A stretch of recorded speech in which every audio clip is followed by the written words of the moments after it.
Imagine being on a battlefield and every time the enemy strikes, surprise, they've already changed their armors and tactics and you didn't even realize it. Yes, this is what fighting the influenza virus is like. Hi, welcome to our channel Care Capsule MD, where we try to simplify health one capsule at a time. Today, we're learning about influenza, or in short, the flu. Influenza is a viral infection that is responsible for infecting humans and animals. It has time and again caused pandemics in the past, and the problem is it has the potential to do so again in the future. Although there are four types of influenza viruses A, B, C, and D, A and B are the ones majorly responsible for seasonal outbreaks.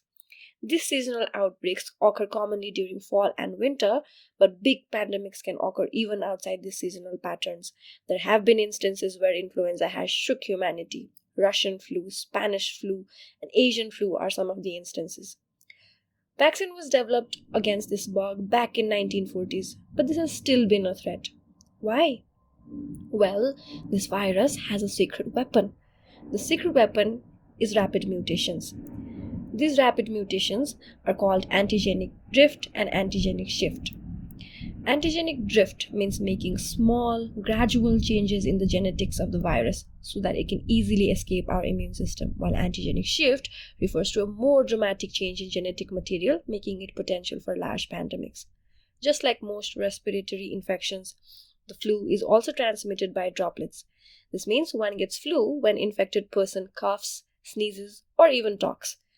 It can also be transmitted when we touch surfaces that are already contaminated and then we touch our mouth or nose. Although this may initially seem like a simple common cold, infections with influenza virus are more severe. The symptoms may range from simple fever, cough, sore throat, runny nose, body ache to serious complications like pneumonia, bronchitis, sometimes even leading to requiring hospitalization and extensive respiratory support. Vulnerable populations like children, elderly, and pregnant women, those with pre existing heart and lung diseases, are at even more risk. What do we do? Well, first we need to identify the disease because not every cold is flu. It can be correctly identified by tests like PCR or rapid diagnostic tests. Like many viral infections, for otherwise healthy individuals, symptomatic treatment are sufficient. Antivirals, of course, shorten the course of illness if initiated early, and they're very useful in some vulnerable individuals. For most people with influenza, the standard recommendations are management of symptoms like fever, cough, runny nose, sore throat, etc. But we have to keep an eye out for danger signs like difficulty breathing, loss of consciousness, chest pain, and confusion. It is very important.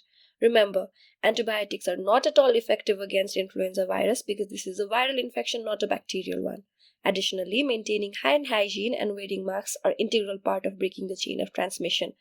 An effective way to prevent this infection is vaccination. But since this bug has a weapon and changes itself every year, yearly vaccinations are the standard recommendations to stay protected. Do you or your near ones have flu-like symptoms? Make sure you visit your nearest healthcare service provider and get the right medical attention. Hope this care capsule helped you. Stay warm, stay healthy. You can further get connected with us in our other platforms like YouTube, Facebook, Instagram, and TikTok. See you soon.